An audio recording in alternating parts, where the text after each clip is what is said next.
너 같은 건 정말 용서 못해. 정말 끝이야. 여러분, 제 이야기 좀 들어주시겠습니까? 올해로 68빈 늙은이가 딸아이 결혼식에서 겪은 일을 꼭 털어놓고 싶어서 이렇게 용기를 냅니다. 35년 전 저는 서울 변두리에서 작은 철물점을 운영했습니다. 그때만 해도 동네 골목마다 철물점이 하나씩은 있던 시절이었지요. 아침 6시에 문 열어서 밤 10시까지 일했습니다. 손님이 없어도 가게 지키고 앉아 있어야 했습니다. 그게 장사꾼의 도리였으니까요. 아내는 새벽같이 일어나 동대문 시장에 나가 옷 떼다가 노점에서 팔았습니다. 비가 오나 눈이 오나 나갔습니다. 우산 받쳐들고 옷 팔던 그 모습이 지금도 눈에 선합니다. 우리 부부는 악착같이 돈을 모았습니다. 딸아이 하나, 아들 하나 대학만 보내면 된다는 일념으로요. 큰딸 지은이는 착했습니다. 공부도 곧잘 했고요. 초등학교 때부터 반장을 도맡아 했습니다. 중학교 때는 전교 회장까지 했지요. 그 애가 고등학교 2학년 때였습니다.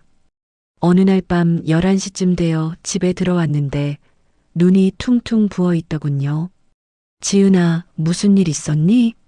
한참을 묻고 나서야 그 애가 말하더군요. 친구들이 모두 강남으로 학원을 다니는데 자기만 동네 학원을 다닌다고요.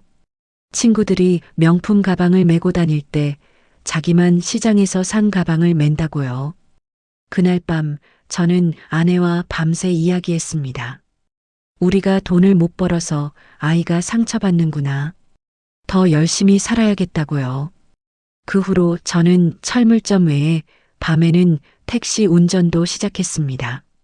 하루에 서너 시간 자면서 일했습니다. 아내도 노점 외에 새벽 청소 일을 시작했습니다. 우리 부부는 몇 년을 그렇게 살았습니다. 그렇게 모은 돈으로 지은이를 좋은 대학에 보냈습니다. 간호학과였습니다. 지은이가 원했거든요. 사람을 돕는 일을 하고 싶다고요. 대학 4년 내내 등록금, 생활비, 책값까지 대주었습니다. 지은이는 그 마음을 아는지 늘 고맙다고 했습니다. 아빠, 엄마, 내가 꼭 성공해서 두 분 편하게 모실게요. 그 말을 믿었습니다. 아니, 믿고 싶었습니다. 지은이가 대학을 졸업하고 대학병원에 취직했을 때 저희 부부는 정말 기뻤습니다. 우리 딸이 대학병원 간호사라니. 평생 손때 묻은 돈만 만지작거리며 살았던 제게는 꿈만 같았습니다. 그리고 2년 후 지은이가 남자친구를 데려왔습니다. 이름은 김민준, 같은 병원 정형외과 레지던트였습니다. 훤칠한 키에 준수한 외모, 말투도 점잖았습니다. 장인어른, 장모님, 제가 지은이를 정말 사랑합니다. 평생 잘 모시겠습니다. 그날 저는 기뻤습니다. 우리 딸이 좋은 사람 만났구나. 의사사위를 보게 되는구나. 하지만 첫 번째 양가 상견례 자리에서 뭔가 이상함을 느꼈습니다. 서울 강남의 한 고급 한정식 집이었습니다. 민준이 아버지는 대학 교수였고 어머니는 약사였습니다. 그분들은 우리를 보더니 어색한 미소를 지었습니다. 어머, 사돈 어르신들 오시는데 제가 늦었네요. 죄송해요. 민준이 어머니의 목소리에는 어딘가 건성인 느낌이 있었습니다. 식사 내내 그분들은 우리에게 별로 말을 걸지 않았습니다. 대신 서로끼리만 이야기했지요. 민준이가 펠로우 마치면 개원할 생각인데 강남에 자리 하나 알아봐야 할 것 같아요. 아파트는 우리가 해줘야죠. 신혼집은 부모가 마련해주는 게 당연하니까. 그 말을 듣는 순간 제 가슴이 철렁 내려앉았습니다. 우리가 뭘 해줄 수 있을까? 저는 여전히 철물점을 운영하고 있었고 아내는 아직도 동대문에 나가 옷을 떼다 팔았습니다. 식사가 끝나고 차를 마실 때였습니다. 민준이 아버지가 넌지시 물었습니다. 사돈 어르신, 혹시 아이들 신혼집은 어떻게 생각하시는지요? 저는 당황했습니다. 솔직하게 말해야 할까? 아니면 둘러대야 할까? 저희가 형편이 넉넉하지는 못합니다. 하지만 최선을 다해서 제 말이 끝나기도 전에 민준이 어머니가 끼어들었습니다. 아, 그러시구나. 뭐, 요즘 젊은 친구들이 알아서들 잘하니까요. 그 말투에는 명백한 실망이 담겨 있었습니다. 그날 밤 집으로 돌아오는 차 안에서 아내가 울었습니다. 여보, 우리가 뭘 잘못한 걸까요? 평생 열심히 살았는데.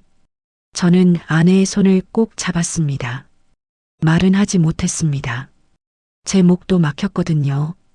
그 후로 몇 달 동안 저는 악착같이 돈을 모았습니다. 철물점도 더 일찍 열고 더 늦게 닫았습니다. 밤에는 대리운전도 시작했습니다. 60이 넘은 나이에 새벽까지 운전대를 잡았습니다. 아내도 마찬가지였습니다. 동대문에서 옷대다 파는 것 외에 아침에는 식당에서 설거지 일도 시작했습니다. 그렇게 1년을 살았습니다. 1년 동안 모은 돈이 5천만 원이었습니다. 아파트 전세금에는 턱없이 모자랐지만 그래도 우리가 할 수 있는 최선이었습니다. 결혼식 날짜가 잡혔습니다. 가을의 어느 토요일이었습니다. 결혼 준비를 하면서 민준이네 집안과 여러 번 만났습니다.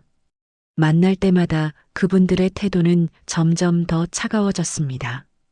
신랑 쪽에서 예단도 준비하고 예물도 준비하고 신혼집도 마련하고 요즘은 다 반반씩 하는 게 상식 아닌가요? 민준이 어머니가 지은이에게 직접 말했다고 합니다. 지은이는 울면서 저희한테 전화했습니다. 아빠, 난 이렇게까지 해서 결혼하기 싫어. 파혼할까? 지은아, 내가 민준이를 사랑하잖니. 아빠가 뭐든 해볼게. 저는 그렇게 말했지만 속으로는 막막했습니다. 결혼식 한 달 전 민준이가 저를 따로 만나자고 했습니다. 병원 근처 커피숍이었습니다. 장인어른, 죄송하지만 솔직하게 말씀드리겠습니다. 민준이의 표정이 심각했습니다.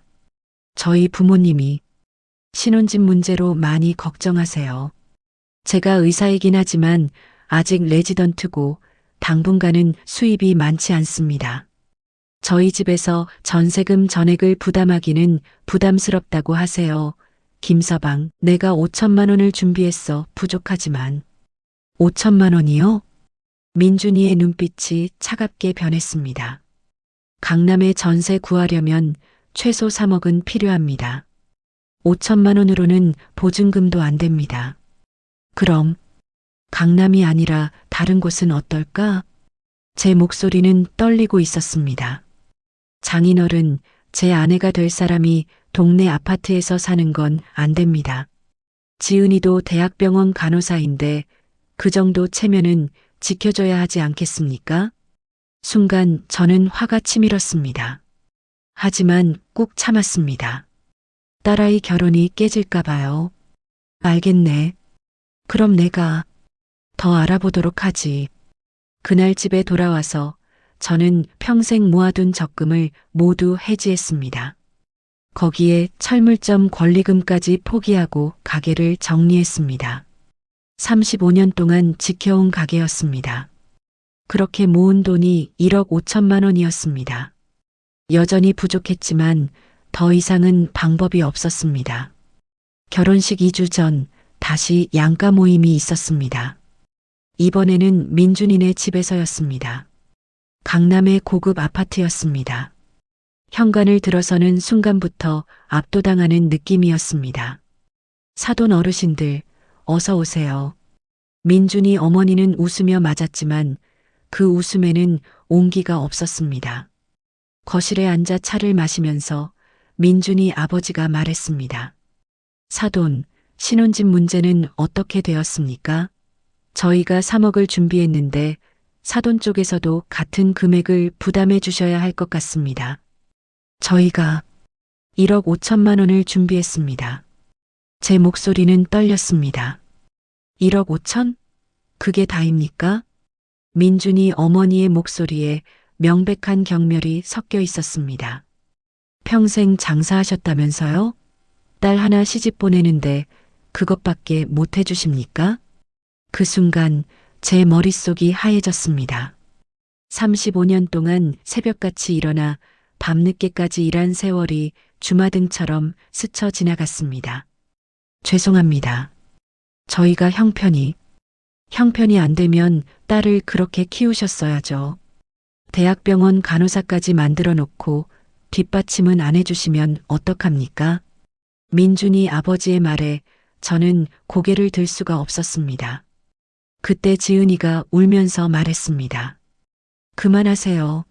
우리 아빠, 엄마가 얼마나 고생하셨는데. 지은아, 진정해. 어른들 이야기야. 민준이가 지은이를 말렸습니다. 그날 저희는 그 집을 나오면서 아내와 한마디도 하지 못했습니다. 지하철을 타고 집으로 오는 내내 아내는 손수건으로 눈물을 닦았습니다. 집에 돌아온 후 저는 잠을 이룰 수가 없었습니다. 천장만 바라보며 밤을 새웠습니다. 평생을 정직하게 성실하게 살아왔는데 왜 이런 모욕을 당해야 하는지 이해할 수가 없었습니다. 결혼식 날이 밝았습니다. 서울 시내의 한 예식장이었습니다. 아침부터 마음이 무겁고 답답했습니다. 하지만 딸의 결혼식이니 웃어야 했습니다. 예식장에 도착하니 벌써 많은 하객들이 와 있었습니다. 대부분 민준이 쪽 하객들이었습니다. 의사들, 교수들, 그런 분들이었지요. 저희 쪽 하객은 철물점 단골 몇 분, 아내의 동대문 장사 동료 몇 분이 전부였습니다. 숫자로도 압도당했고 분위기로도 압도당했습니다. 신랑 대기실에서 민준이가 나왔습니다. 턱시도를 입은 모습이 정말 근사했습니다. 하지만 저를 보는 그의 눈빛은 여전히 차가웠습니다. 장인어른, 오늘 신혼여행 비용은 준비하셨죠? 그래, 준비했네. 얼마나 준비하셨는데요? 500만 원. 민준이가 코웃음을 쳤습니다. 500만 원으로 무슨 신혼여행을 가나요? 저희 부모님은 3천만 원을 주셨는데 저는 아무 말도 하지 못했습니다. 식이 시작되고 입장 순서가 되었습니다. 저는 지은이와 함께 버질로드를 걸었습니다. 사람들의 시선이 쏠렸습니다. 어떤 이들의 눈빛에는 동정이, 어떤 이들의 눈빛에는 경멸이 섞여 있었습니다. 제 손을 꼭 잡은 지은이가 작게 속삭였습니다. 아빠 사랑해요. 그 한마디에 그동안 참았던 눈물이 왈칵 쏟아질 뻔했습니다. 식이 끝나고 패백 시간이 되었습니다. 양가 어른들이 모두 모인 자리였습니다. 친척들도 많이 왔습니다. 지은이와 민준이가 저를 올렸습니다. 저희는 덕담을 했고 민준이네 부모님도 덕담을 했습니다. 분위기는 화기애애했습니다. 적어도 겉으로는요. 패백이 끝나고 어른들끼리 식사를 하는 자리였습니다. 민준이네 친척 중에 큰형님이라는 분이 계셨습니다. 어느 대기업 임원이라고 했습니다. 그분이 술 몇 잔 하시더니 갑자기 말했습니다. 사돈, 신혼집 문제는 어떻게 하기로 했습니까? 우리 쪽에서만 다 부담할 순 없지 않습니까? 분위기가 싸늘해졌습니다. 저희가 능력이 부족해서 많이 못 도와드렸습니다. 제가 조심스럽게 말했습니다. 1억 5천 정도 준비했다고 들었는데 그게 다입니까? 딸 하나 시집 보내는데? 그때였습니다. 민준이가 술에 취한 목소리로 끼어들었습니다. 삼촌, 그러게 말입니다. 아파트 한 채도 못 해주는 주제에 무슨 낯짝으로. 순간 자리가 조용해졌습니다. 민준이는 계속 말을 이었습니다. 평생 철물점이나 하시면서 돈을 얼마나 버셨길래 제대로 준비도 못 하시고 지은이가 얼마나 대학병원에서 고생하는데 그런 것도 모르시고 제 옆에 앉아있던 지은이가 벌떡 일어났습니다. 민준아, 지금 무슨 말을 하는 거야? 왜? 사실이잖아. 나는 이 결혼 처음부터 반대였어. 우리 부모님도 마찬가지고. 그 순간 저는 믿을 수가 없었습니다. 제 사위가 될 사람이, 제 딸의 남편이 이렇게 말할 수 있다니. 민준이는 계속 말했습니다. 술에 취해 가면이 벗겨진 그의 진짜 모습이었습니다. 솔직히 지은이 아빠 장인어른이라고 부르기도 민망합니다. 뭘 해주신 게 있어야 장인이라고 부르지. 아파트 한 채도 못 해주면서 사돈 행세를 하시면 어떡합니까? 그 말이 끝나자마자 지은이가 민준이의 뺨을 때렸습니다. 찰싹 소리가 식당 전체에 울려 퍼졌습니다. 이 결혼 나 안 해. 지은이가 울면서 웨딩드레스를 찢으며 밖으로 뛰쳐나갔습니다. 저는 그 자리에 앉아 한동안 아무것도 할 수가 없었습니다. 35년 동안 쌓아온 모든 것이 무너지는 소리가 들리는 것 같았습니다. 민준이네 어머니가 황급히 일어나며 말했습니다. 이게 무슨 일이에요? 민준아, 정신 차려. 하지만 민준이는 여전히 술에 취해 중얼거렸습니다. 제가 뭘 잘못했습니까? 사실을 말한 것뿐인데. 저는 천천히 자리에서 일어났습니다. 아내가 제 팔을 잡았습니다. 여보, 가요. 여기 있을 필요 없어요. 우리 부부는 예식장을 나왔습니다. 밖에는 지은이가 친구들에게 둘러싸여 울고 있었습니다. 지은아. 제가 부르자 지은이가 저를 껴안고 울었습니다. 아빠, 미안해요. 내가 잘못 봤어요. 아니야, 지은아. 내 잘못이 아니야. 그날 밤 저는 잠을 이룰 수가 없었습니다. 계속해서 민준이의 말이 귓가에 맴돌았습니다. 아파트 한 채도 못 해주는 주제에. 그 말이 제 가슴에 비수처럼 꽂혔습니다. 지은이는 친구 집에 가 있었고 저희는 텅 빈 집에서 밤을 새웠습니다. 새벽 3시쯤 아내가 말했습니다. 여보, 우리가 뭘 잘못한 걸까요? 아니야. 우리는 잘못한 게 없어.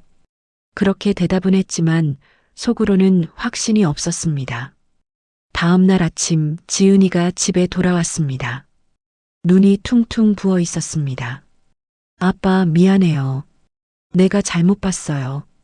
아니야, 지은아. 내 잘못이 아니야. 저는 딸을 꼭 안아주었습니다. 그날부터 저는 결심했습니다. 더 이상 당하고만 살지 않겠다고요. 사실 저에게는 비밀이 하나 있었습니다. 철물점을 하던 시절 제가 알고 지낸 사람들이 있었습니다. 건물주들, 땅 주인들, 그런 분들이었지요. 35년 동안 철물점을 하면서 그분들과 친분을 쌓았습니다. 특히 한 분이 계셨습니다. 김 사장님이라고 강남에 빌딩을 여러 채 가지고 계신 분이었습니다.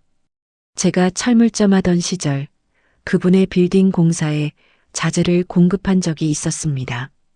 당시 다른 철물점들은 모두 현금을 요구했지만 저는 외상으로 드렸습니다. 그분이 어려운 시기였거든요.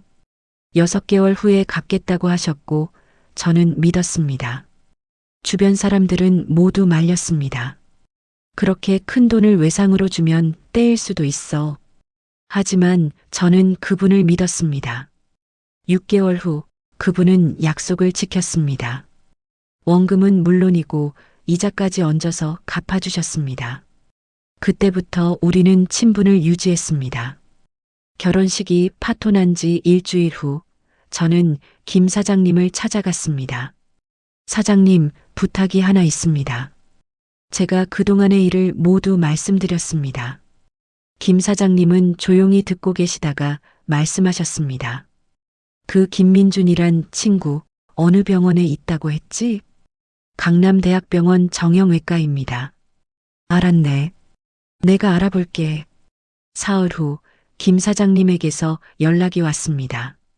그 병원 이사장이 내 대학 동기네. 그리고 김민준이란 친구 별로 평판이 좋지 않더군. 교수들 사이에서도 말이 많고 그날부터 일이 진행되었습니다. 알고 보니 민준이는 병원 내에서도 문제가 많았습니다. 환자들에게 불친절하고 동료 간호사들을 함부로 대했으며 몇몇 의료사고에도 연루되어 있었습니다. 병원 측에서는 이미 민준이를 주시하고 있었습니다. 김 사장님의 한마디는 방아쇠를 당긴 것에 불과했습니다. 한 달 후 민준이는 레지던트 계약이 해지되었습니다. 의료사고와 부적절한 행동으로 인해서였습니다. 민준이네 집안에서는 난리가 났습니다. 민준이 아버지가 직접 저를 찾아왔습니다. 사돈, 이게 무슨 짓입니까? 우리 아들 인생을 망쳐놓으시려고요? 제가 한 일이 아닙니다. 민준이가 자초한 일이지요. 저는 침착하게 대답했습니다. 사실 제가 직접 한 일은 아무것도 없었습니다. 그저 김 사장님께 상황을 말씀드렸을 뿐이었습니다. 나머지는 민준이가 평소에 쌓아온 행실이 문제였던 것이지요.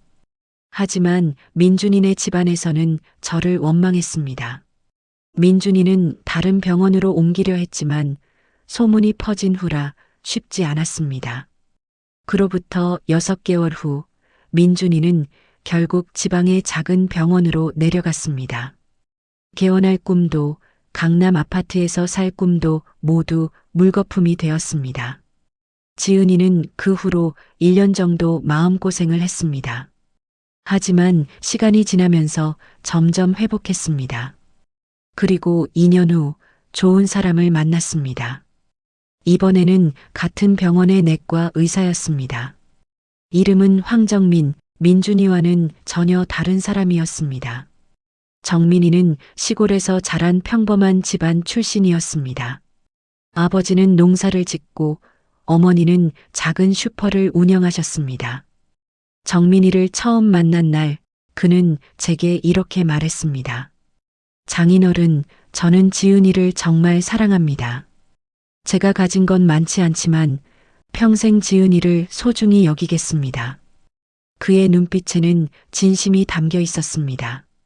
정민이네 부모님을 만났을 때 그분들은 우리를 따뜻하게 맞아주셨습니다. 사돈 어르신, 우리 아들이 예쁘고 착한 아이를 만나서 기쁩니다. 지은이가 얼마나 참한지 정민이한테 맨날 듣습니다. 정민이 어머니의 말씀에 저는 눈시울이 붉어졌습니다. 지은이와 정민이의 결혼식은 소박했습니다. 작은 예식장에서 가까운 사람들만 초대해서 치렀습니다. 하지만 그 어느 결혼식보다 따뜻했습니다. 버질로드를 걷는데 지은이가 제 손을 꼭 잡으며 말했습니다. 아빠, 이번엔 정말 행복할 거예요. 그래, 우리 딸. 아빠도 그렇게 믿는다. 식이 끝나고 패백을 드리는 자리에서 준호가 제게 큰 절을 올렸습니다. 장인어른, 평생 지은이 잘 모시겠습니다. 그리고 장인어른, 장모님을 제 부모님처럼 모시겠습니다. 그 말을 듣는 순간 저는 더 이상 눈물을 참을 수가 없었습니다. 그로부터 3년이 지났습니다. 지은이와 정민이는 행복하게 살고 있습니다. 작년에는 손주까지 보았습니다. 제 첫 손자입니다. 지난주에 지은이가 저를 따로 불렀습니다. 아빠, 그때 민준이 오빠 일 아빠가 하신 거 맞죠? 저는 잠시 망설이다가 고개를 끄덕였습니다. 미안하다, 지은아. 아빠가 복수심해. 아니에요, 아빠. 지은이가 제 말을 끊었습니다. 아빠가 그때 그러지 않으셨으면 나는 평생 그 사람한테 무시당하며 살았을 거예요.